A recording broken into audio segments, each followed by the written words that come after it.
morning, folks. So today I thought I'd talk a little bit about the community section of my YouTube channel. And as you know, recently I posted a couple of pictures of this beautiful Peugeot 508. Bobby Ang and I were there in Monaco for the international media launch and test drive of the 508 sedan, which has yet to make its appearance in Malaysia. So I thought I'd just go through this and answer a few of your questions. During the presentation of the 508 sedan, for a split second, they flashed up a photo of the upcoming sport wagon. Peugeot likes to call their station wagons sport wagons, and it was just, I mean, I looked at Bobby looked at me, and we were like, damn! But of course we couldn't shout out loud because Bobby's a big fan of wagons as well, as I'm sure you know. And we saw it. I mean, just for a very split second. They didn't want to detract the attention away from the sedan, which was being presented and which is what we were going to drive the very next day. So they didn't talk much about the Peugeot 508 Sport Wagon. However, this photo that you see here, I got it actually from my very good friend Alfonso Rizzo of Route in Pista Media in Italy. He sent it over to me, and I asked him if I could use it, and he said yes, because he's a very cool guy. And so I posted it up, and this was quite some time ago. So blast from the past sort of thing. Facebook reminded me of this post, and so I decided to share it with all of you. Anyway, so going through the comments, Muhammad Kusairi, he says, looks like our friend here is infected with the wagon bug. I may know why, probably because he's missing his brick wagon so much. Yes, Kusairi, I think you are very right. I am missing my wagon. You see, I sent my wagon into the workshop that's been taking care of that car long before I bought it, and they know this car best. I mean, they know this car inside out. So I sent it there for a once over to just have a look, maybe get some things sorted out. I was hearing a rattling sound coming from the back. So the guy over there, he knows this car inside out, and he was going to have a look at it for me. Next thing you know, MCO. And so now the car's been locked up in there for more than a month. It's day 41 now of the MCO. And I sent the car in there on the 16th or 17th of March, if I'm not mistaken. And then the very next day, or the very next day after, the MCO took effect, and the car has been stuck in there. The good thing is it's out of the elements. It's inside the workshop, locked up properly, and so it's not suffering outside by the side of the road somewhere. I mean, if that was the case, I would have sent a tow truck for it long time ago already. So anyway, so yeah, I am missing the brick wagon a little bit. Samuel, damn, not exactly a fan of wagons, but this thing is just damn. Yes, the 508 Sport Wagon, or first edition, is unbelievably beautiful, and not just from the inside. I mean, Peugeot's iCockpit is something else. I mean, it's out of this world, the iCockpit. But the exterior looks of this car is just unbelievable. I mean, it looks so good in pictures, right? It looks even better in the metal. So I'm so looking forward to both the sedan and the wagon coming to Malaysia. I don't know when it's gonna be, but this was 2 years ago, 2017, 2018, 2-3 years ago, and I'm still waiting with breathless anticipation for it to get here. You can scroll down through my videos back a couple of years, and or use the search function for 508 Peugeot 508, and you can probably see the videos there. They're up. The videos are up. There was no embargo. Thank you, NASA Peugeot, for that. Because can you imagine having an embargo and 2 years later you still can't release whatever you have shot there? So there was no embargo. Those videos went up almost immediately from Monaco itself, and yeah, so check those out. Lo Cheng Huat, Team Horizon should start to do a revive the wagon movement here in Malaysia. Yes, I think that's a very good idea. Wagons do need a revival of sorts. As you know, Malaysia is very much an SUV country. SUVs have overtaken wagons. It has actually led to the demise of the wagons. SUVs are found to be a little bit more practical for daily use rather than a wagon. Insofar as ride height is concerned, insofar as storage space when you fold down the second row seats, and if it's a 7-seater, the third row seats as well. But you also have the added advantage of going off-road if it's a proper SUV with all-wheel drive. However, if you ask me my personal opinion, I don't think Malaysians need SUVs with all-wheel drive, and they seldom go off-road with their SUVs. They're more for the urban jungle, so to speak. And case in point, Proton has actually, when they introduced the CKD X70, they did away with the all-wheel drive system because it was just found to be not necessary. So all the CKD Proton X70s out there, they are all two-wheel drive. So if you bought one of the CBU units, if you bought one of the all-wheel drive CBU units, you've got a collector's item. Congratulations. So, okay, moving on. M. Badrul Amin. So will this be your last new car, Chris? No, I don't think I'm gonna buy it. Honestly, I don't think I'd ever buy it new. I don't think I'd ever buy any car new. But who knows? Maybe 20 years down the road, if they launch it next year, and 20 years down the road it's slightly cheaper, more within my budget, I could buy it cash. Maybe I would. Yes. Anas Lukman, sudah masuk Malaysia belum lagi, bro? Kereta ni masih belum sampai di tanah air. Belum lagi sampai di Malaysia. I don't know when, tak tahu bila, tapi harap cepat sikit lah sebab dah 2 tahun ni. Okay. Lukman Haikal, you should stop posting wagon pictures, Chris. I cannot tahan seeing all these sexy wagons. I know what you mean. They're quite amazing, aren't they? I mean, there's just an appeal to wagons. I can't put my finger on it, but they're so appealing, especially in the used car market. Like I said earlier in my previous video, what's caused the demise of wagons. You can check that out. It's further down. Everybody loves wagons when they go to the showroom, but they end up buying the sedan or the SUV or an SUV from that same showroom. Since every car manufacturer has an SUV in their stable, so yeah, they end up buying in one of those. And poor wagons have just sort of demise. Den Sheng Ho, yes, what engine is Malaysia gonna get with this 508 SW? That's a good question. I don't think it's a hybrid. I don't think there will be any electric hybrid or whatever. I think it's just gonna be a regular ICE. By the way, ICE is internal combustion engine or in-car entertainment. So you can use ICE in both respects. Possibly a diesel variant will come in, unless of course our diesel is not compatible with the new diesels that are coming out in Europe. It might be actually. You never know, because if I remember correctly, the previous 508 GT wagon was a diesel. That was their top of the range model, was actually a diesel. So yeah, that's a very nice one. That's something I would actually look out for, because it's a bit long in tooth. It's been around for a while. Prices might be within my realm of acquisition, for a want of a better expression. Okay, Jiayun Ng, the red color unit in the back looks gorgeous. What red color unit? Gosh, what a great looking wagon, masterpiece. Oh wow, you got sharp eyes, bro. Yes, there is a red one back there next to a white one. Actually, the white one looks beautiful as well. The black accents actually come out even better on the white model. But yeah, there is a red one back there, and you see it from the back. It almost looks like a VW Scirocco, doesn't it? But yeah, well done. Good spot. Good spot. So okay, moving along. Bien Jacob, hope that we could have that too here in the Philippines. Wagons rear view are always the best.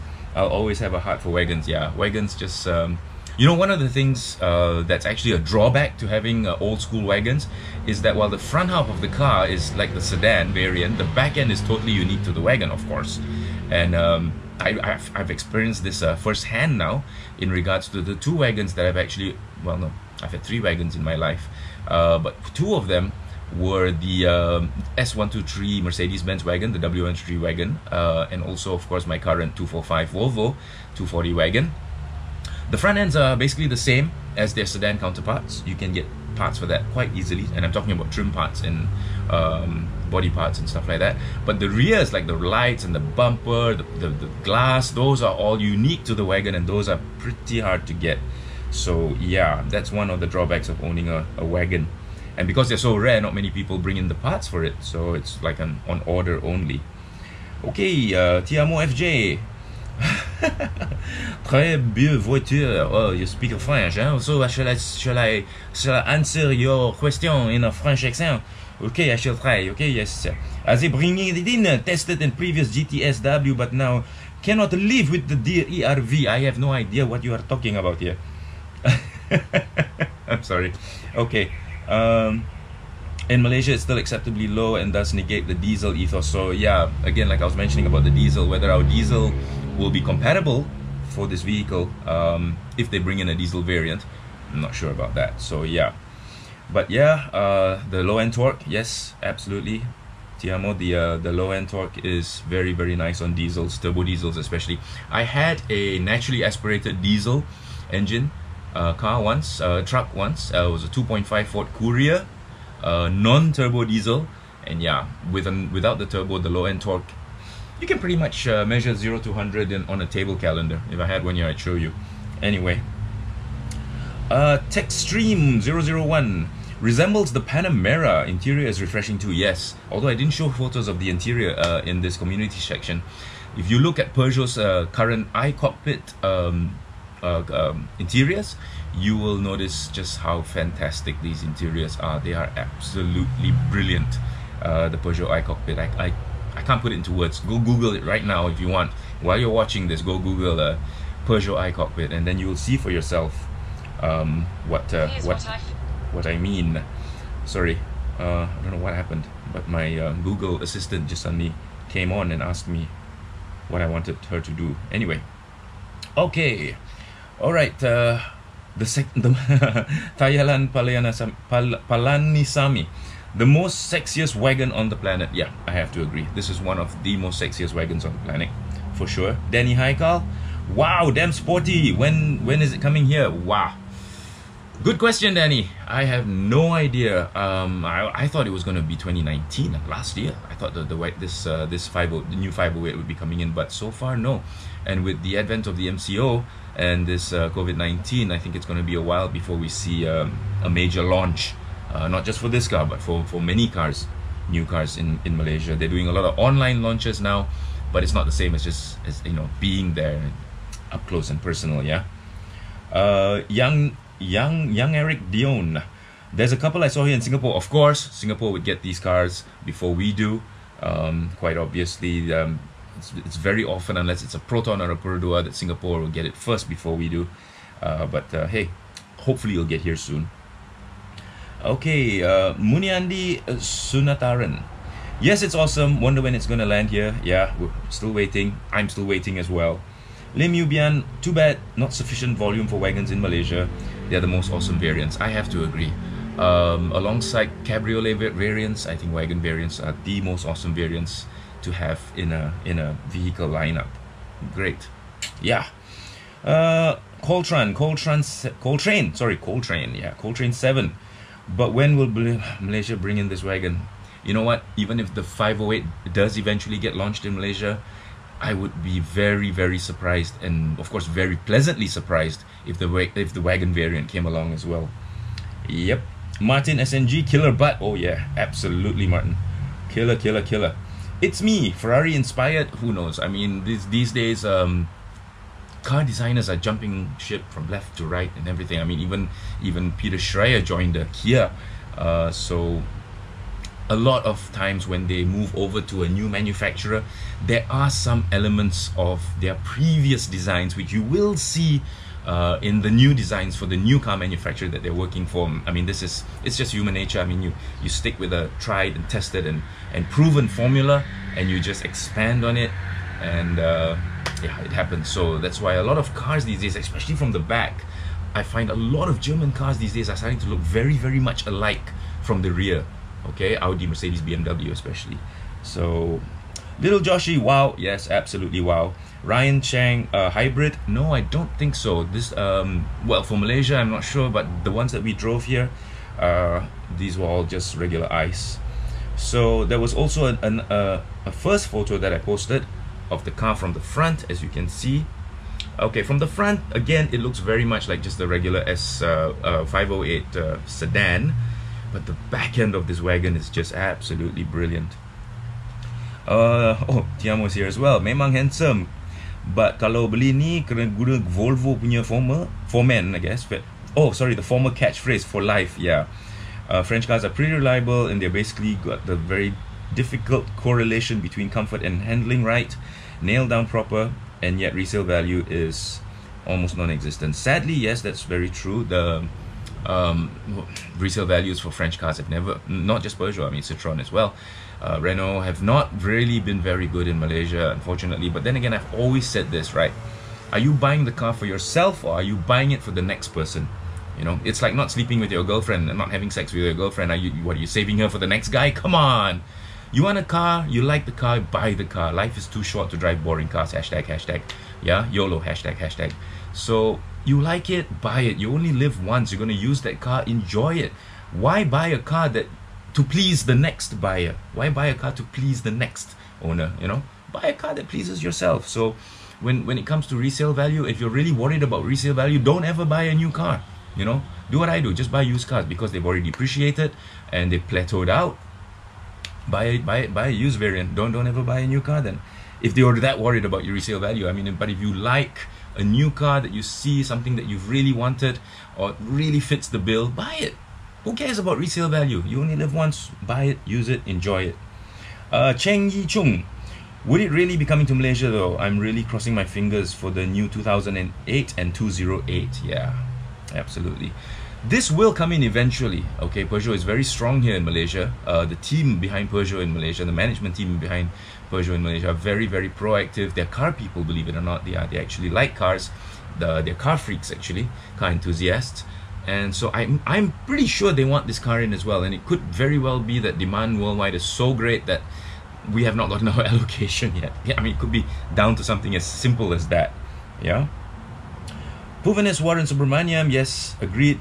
It is handsome, but unfortunately for Malaysia, yeah, unfortunately for under Nassim Malaysia, well, actually, you know what, Nassim is not that bad. Like I just said, they are car people, they are car enthusiasts who are working there in the management, and their hands are tied when it comes to certain aspects of the business and what they want to do and what they want to bring in.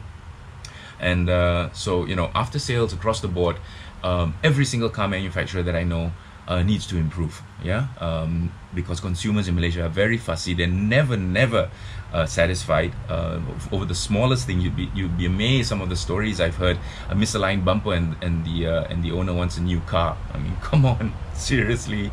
So yeah, Malaysian consumers also are no angels. Yeah, we're very, very fussy when it comes to this, and we demand so much in return for purchasing a car. And I'm so glad I don't have to deal with any of this, because all my cars have no warranty. All the warranty has expired back when dinosaurs still roamed the earth. So I do everything myself. The warranty stops at me.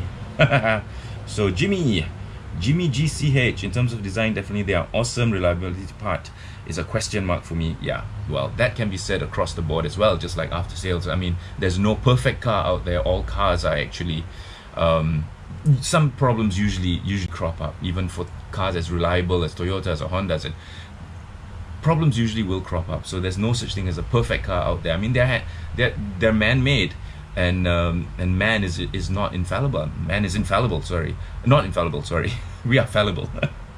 Sorry about that. KCH Rider 1988. Will it come to Malaysia? I thought the 5008 is pretty, but this one is awesome. Yeah, 5008 is a brilliant looking car. It's a very, very nice car actually to drive, and to look at and to be in. You know, all three. Yeah, trifecta right there, home run. And I think I love this 508, and so I'm hoping it really hoping it does come in. I'm gonna post a photo of the sedan variant in my community section in a little while. Have a look at that. Yeah. Okay, so Yoga Naidu, beautiful. Yes, it is, Yoga. Very, very beautiful indeed. And Naim, not bad, but I still love the Volvo V60. Who doesn't? The Volvo V60 is quite gorgeous. Anyway, so that was it for this community section. Have I missed anything? I don't think so. I got both the wagon pictures and even the previously the Wira concept, just one unit. Some of you said you would buy it if it was there available. Some of you said hell no. So it was very, very 50-50, you know. Yeah, love it, hate it. There was no gray area. Some of you loved it, some of you really hated it. I would have bought one, definitely now, especially because it would have depreciated to a point where I could probably afford one. Now a Proton Wira sedan is probably about, a good one maybe about 4 or 5 grand. This wagon probably would be about 10, double the price, maybe a little bit more depending on condition. Well worth it, because to me, I think it looks like a mini W210, doesn't it? I mean, seriously, look at the back. It looks like a smaller W210. Very, very cool indeed. So anyway, I hope you've enjoyed that session of answering my community section. I have it's now day 41 of the MCO, and there's a couple more weeks to go. So I hope you're all doing well out there, and thank you for watching. Okay, I'll see you all soon. Bye bye.